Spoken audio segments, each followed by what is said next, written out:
My name is Hazel Pruitt. I am 29 years old. 6 months ago, a Coast Guard officer knocked on my door and told me my husband had been lost at sea during a rescue operation off the coast of Maine. The moment those words left his mouth, I felt something inside me just stop, like a clock that someone had quietly unplugged from the wall. Since that morning, I've been living inside a version of my life that no longer made any sense. And then, last Tuesday, my younger brother called me. His voice was wrong. Too tight. Too careful. "Hazel," he said, "I need you to come over right now. There's something you have to see." And when I finally saw it, I had to sit down on the floor because my legs simply would not hold me anymore. Before I tell you what happened, please take a moment to like this video and subscribe to Heartfield Stories. And I'd love to know where in the world you're watching from. Drop your city or country in the comments below. Now let me tell you everything. My husband's name is Joel Pruitt. He had worked with the United States Coast Guard out of Sector Northern New England for almost 8 years. He was the kind of man who was built for that work. Steady, quiet, completely unafraid. Back when we first started dating, I used to tease him that he had no sense of self-preservation. He would just laugh and say somebody has to go out there. That was Joel. Somebody had to do the hard thing, and he was always the one willing to be that somebody. We had been married for 4 years when it happened. We lived in a small rental house in Rockland, Maine, the kind of town where the air always smells like salt water, and you can hear the foghorns at night if the wind is right. We didn't have kids yet, but we had been talking about it more seriously that year. We had even started looking at bigger places. 2-bedroom houses with backyards, the kind with old maple trees and enough room for a dog. That was the life we were building. Slowly, carefully, together. The morning the officer came to my door was a Tuesday in early November. I remember I had just made coffee. I remember the specific mug I was holding, a dark green one with a chipped handle that Joel had refused to let me throw away because, he said, it still works fine. I heard the knock and I already knew. I don't know how, but I already knew before I even opened the door. 2 officers stood on my porch in full uniform. They were both very professional. Very gentle. They explained that Joel had been part of an emergency response crew dispatched during a severe overnight storm to assist a fishing vessel that had sent a distress signal about 12 miles offshore. The vessel had been located and the crew aboard had been rescued. But during the operation, conditions deteriorated rapidly. There was a wave. Joel and one other crew member had gone into the water. The other crew member had been recovered. Joel had not. They searched for 4 days. Then the search was suspended. I stood in the doorway the entire time they were talking, and I did not cry. I remember that. I was completely dry-eyed. I think my brain just refused to accept it as something that was real. The officers were very kind. They gave me a card with a phone number for family support services.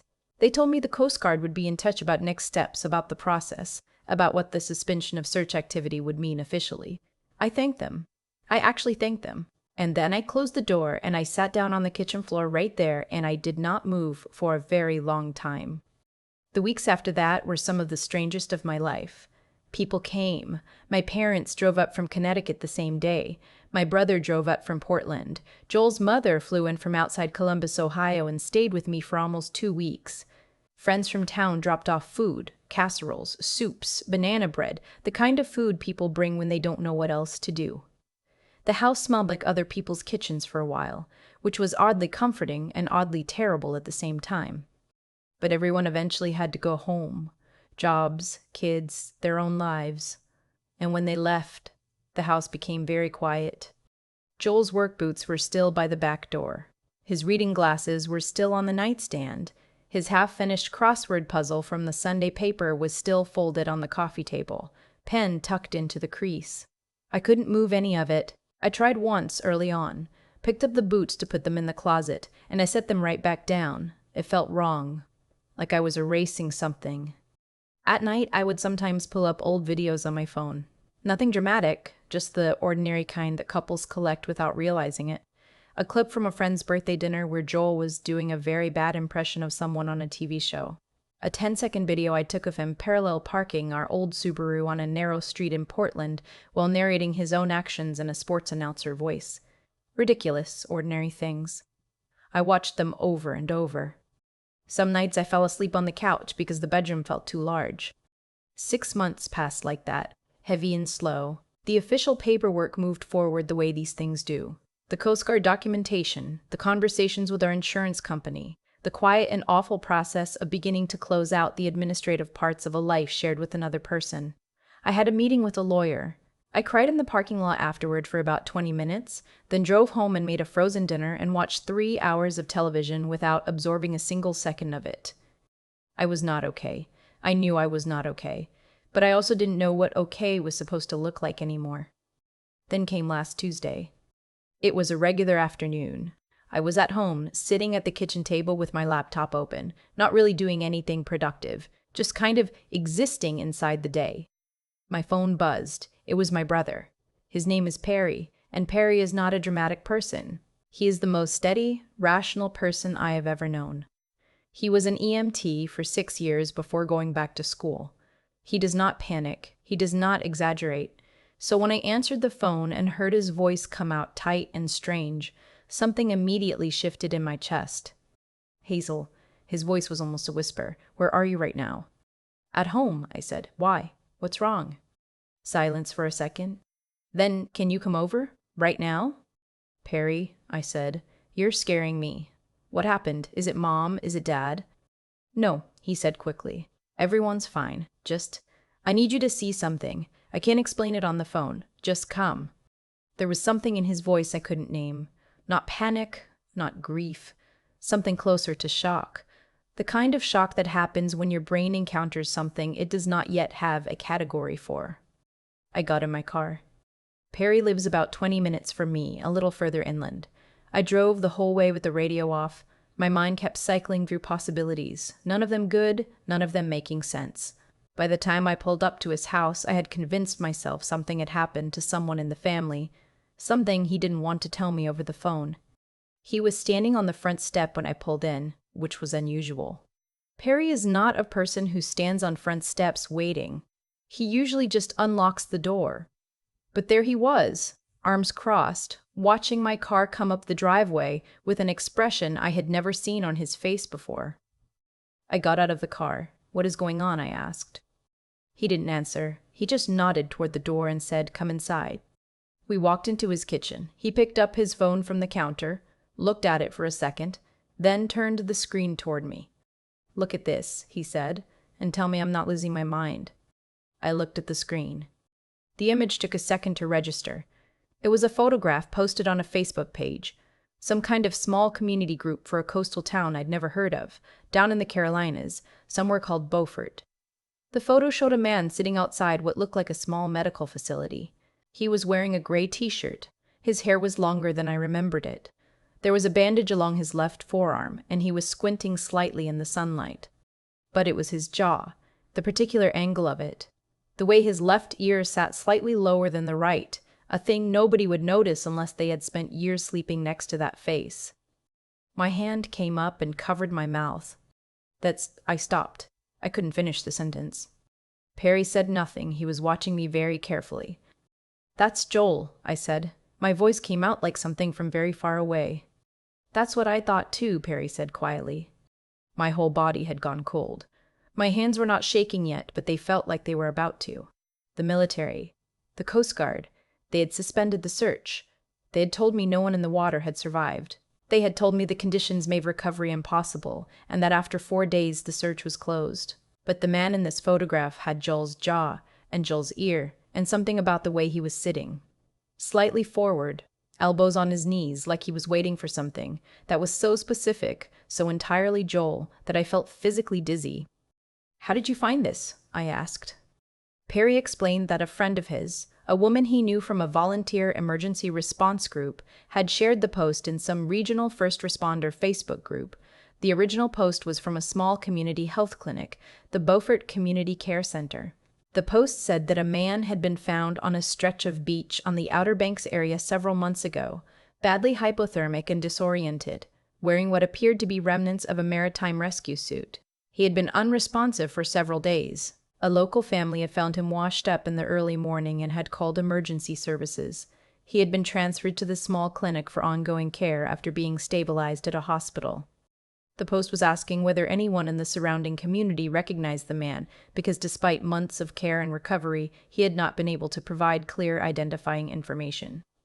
My chest felt like someone was sitting on it. "He's alive," I whispered. Perry looked at me. "That's what it looks like." I don't fully remember the next hour. I remember Perry making me sit down. I remember him getting me a glass of water that I didn't drink. I remember us both staring at the phone screen, zooming in on different parts of the photograph, looking for reasons we could be wrong and not finding any. "Why didn't he contact me?" I said at some point. My voice came out very small. Perry was quiet for a moment. Then he said carefully, "Hazel, if he was that disoriented, if he couldn't give them identifying information, maybe he couldn't. Maybe he didn't know how." That thought sat in my stomach like a stone. We tried contacting the clinic immediately. Perry had already sent a message through the Facebook page before he called me, which I was grateful for because my hands were shaking too hard to type well. We also found a phone number listed on the clinic's website and called it. It rang several times and went to voicemail. We left a message. Then we sent another message on Facebook, more detailed this time. I explained who I was, that my husband had been a Coast Guard crew member out of Maine who had gone missing in a maritime incident 6 months ago, and that I had strong reason to believe the man in their photograph was him. Then we waited. Perry sat next to me at the kitchen table. We didn't talk much. I kept picking up my phone and putting it down. He made me eat half a sandwich, which I did mostly to have something to do with my hands. "What if it really is him?" I said. Not really to Perry, more just to the air in the room. What if he's been there all this time and he had no idea how to reach me? "Then we go get him," Perry said simply. "That's what we do." Just under 2 hours later, my phone lit up with a Facebook notification, a message from the Beaufort Community Care Center. I opened it so fast I almost dropped the phone. The message said, "Thank you for reaching out. The individual in the photograph was found on the Outer Banks in early December and has been in our care since. He sustained serious physical injuries, including hypothermia-related complications, and has been dealing with significant memory difficulties since his recovery. He has not been able to give us a name or consistent personal history. We would very much appreciate speaking with you further. Please call us at your earliest convenience." I read the message 3 times, then I looked at Perry. "He has memory difficulties," I said. Perry nodded slowly, reading over my shoulder. I called the clinic immediately. A woman answered, warm, careful, clearly experienced with difficult conversations. She confirmed everything the message had said. She told me he had been brought in by a local family who had found him on the beach at dawn on a morning in early December, 6 weeks after the storm that had taken Joel. He had been suffering from severe hypothermia and had multiple lacerations consistent with being in the water for an extended period. He had been partially stabilized at a regional hospital before being transferred to their facility for longer-term recovery care, since he had nowhere to go and no one had come forward to claim him. She said that over the months his physical health had improved significantly, but his memory had not recovered in the way they had hoped. He had fragments, she said, flashes, but nothing consistent enough to identify himself or explain where he was from. I was crying by that point. I couldn't help it. I told her everything. The storm in November, the rescue operation, the search. I told her I was his wife and that I was in Maine and that I would get in my car that night if I needed to. She was quiet for a moment. Then she said, "I think you should come." Perry and I drove down. We didn't fly. Perry said he wanted to drive in case I needed to stop, and he was right about that. We left early the next morning. It was a long drive, roughly 15 hours with stops, down through Massachusetts, Connecticut, New York, New Jersey, through the mid-Atlantic states, and eventually into North Carolina. We traded off driving. Perry made me eat gas station food at a rest stop in Maryland. I called Joel's mother from somewhere in New Jersey and told her what was happening. She cried. I cried. Perry kept his eyes on the road and didn't say anything. I didn't sleep much in the car. I kept looking at that photograph on my phone. I kept trying to prepare myself for it being him, for it not being him, for every version of what might be waiting at the end of that drive. What do you say to someone who might not remember you? I didn't have an answer to that. I just kept driving.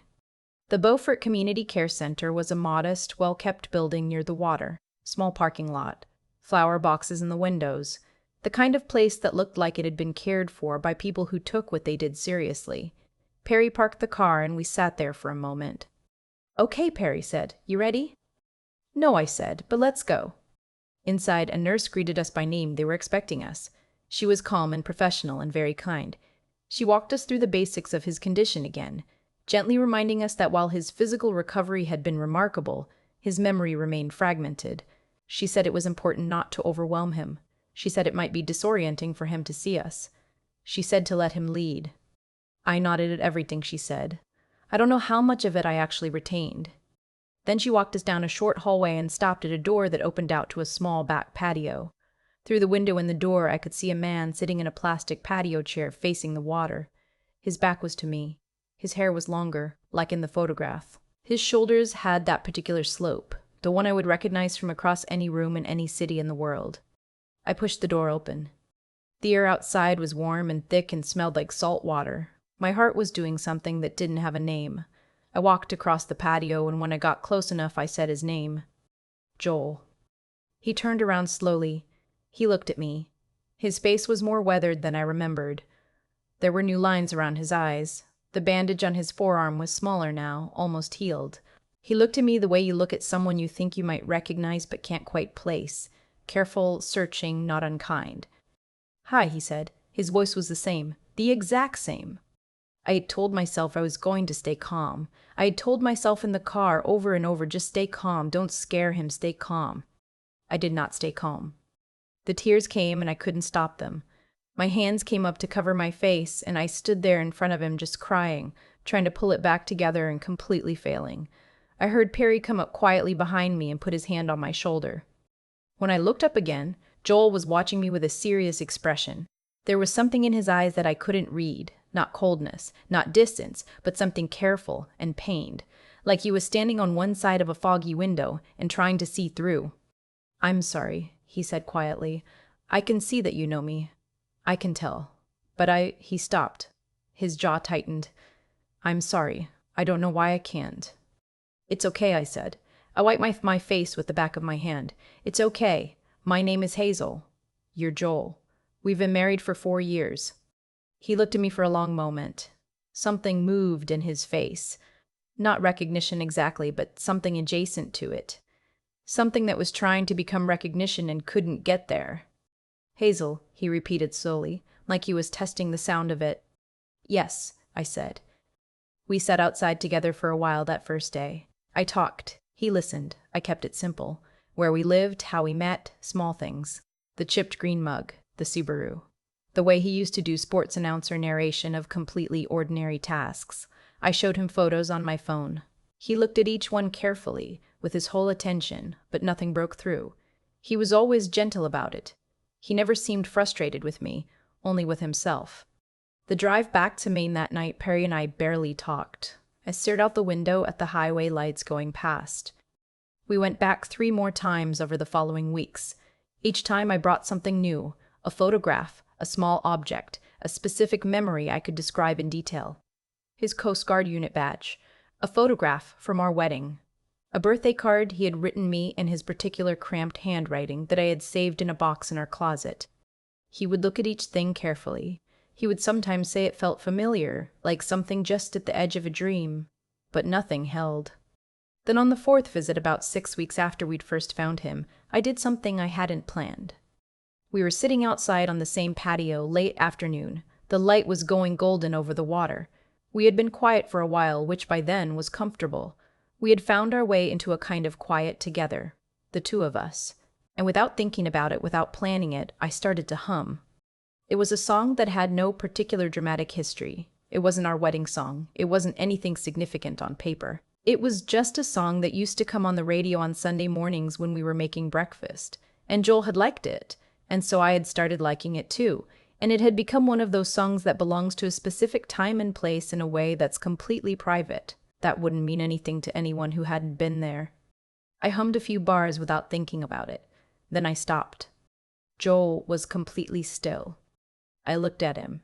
He was staring at the water, but something had changed in his face. His expression was very focused, almost strained, like a person trying to hear something very faint in a noisy room. What is that? He said quietly. I swallowed. It's just a song, I said. It used to come on when we made breakfast on Sundays. He turned to look at me slowly, His eyes were different. I don't know how to describe it except to say that the quality of attention was different. Something in them was awake. In a way, it hadn't been before. "Hazel," he said. Just my name. The same word as always. But the way he said it this time, the way it came out of him, it wasn't a test. It wasn't careful. It was something that had found its way up from somewhere very deep and arrived in his voice the way a lost thing finally comes home. "Yes," I whispered. He reached over and took my hand. Neither of us said anything for a long time. His hand was warm and his grip was tight, and after 6 months of living inside a life that had stopped making sense, I finally felt the ground come back up under my feet. Joel's recovery has been a long road since that afternoon. The doctors say memory like his doesn't return all at once. It comes back in layers, like light through fog, slowly, unevenly. Some things came back quickly once the door had cracked open. Other things have taken longer. Some things may never fully return, and we are both learning to make peace with that. We are back in Maine now, back in the small house that still smells faintly like Albo's casseroles from 6 months ago, or maybe that's just in my memory. His work boots are still by the back door. The chipped green mug is still in the cabinet. The crossword puzzle is long gone, but there's a new one on the coffee table now. And sometimes in the evenings I sit beside him while he works on it, and I just listen to him breathing, and I do not take it for granted, not even for a single second. I used to think the hardest thing in the world was losing someone you love, but I have learned something since then. The hardest thing is not the losing. The hardest thing is the believing hard enough to go find them, even when you don't know what you'll find, even when everything official and documented tells you there is nothing left to find. Joel came home, not all at once, and not without help, and not without a lot of days sitting on a patio in North Carolina, willing something invisible to come back through the fog. But he came home. I still think about that patio in Beaufort sometimes. The plastic chair. The late afternoon light going gold over the water. The moment I started humming without thinking, and the way Joel went completely still beside me, like something deep inside him was straining toward a sound it recognized but couldn't name yet. I didn't plan that. I didn't bring a strategy or a script. I just sat next to my husband on an ordinary afternoon, and a song came out of me the way things do when you've stopped performing and started just being. And somehow that was the thing. Not the photographs, not the careful explanations, not the badge from his Coast Guard unit. A song from Sunday mornings. Scrambled eggs and bad coffee and the radio on low. Something so small it barely counted as a memory. And that was the door. I've spent a lot of time thinking about why. I think it's because the things that hold us to each other aren't usually the dramatic ones. They're the ordinary ones. The chipped mug you refuse to throw away. The way someone parallel parks while doing a sports announcer voice. The song that isn't anyone's favorite but somehow became yours together just by being in the same room enough times. Those small, specific, unremarkable things are the ones that go deepest. And when everything else was gone, when Joel's memory had been stripped down to almost nothing by cold water and shock and 6 weeks of unconsciousness, those things were still in there somewhere, waiting.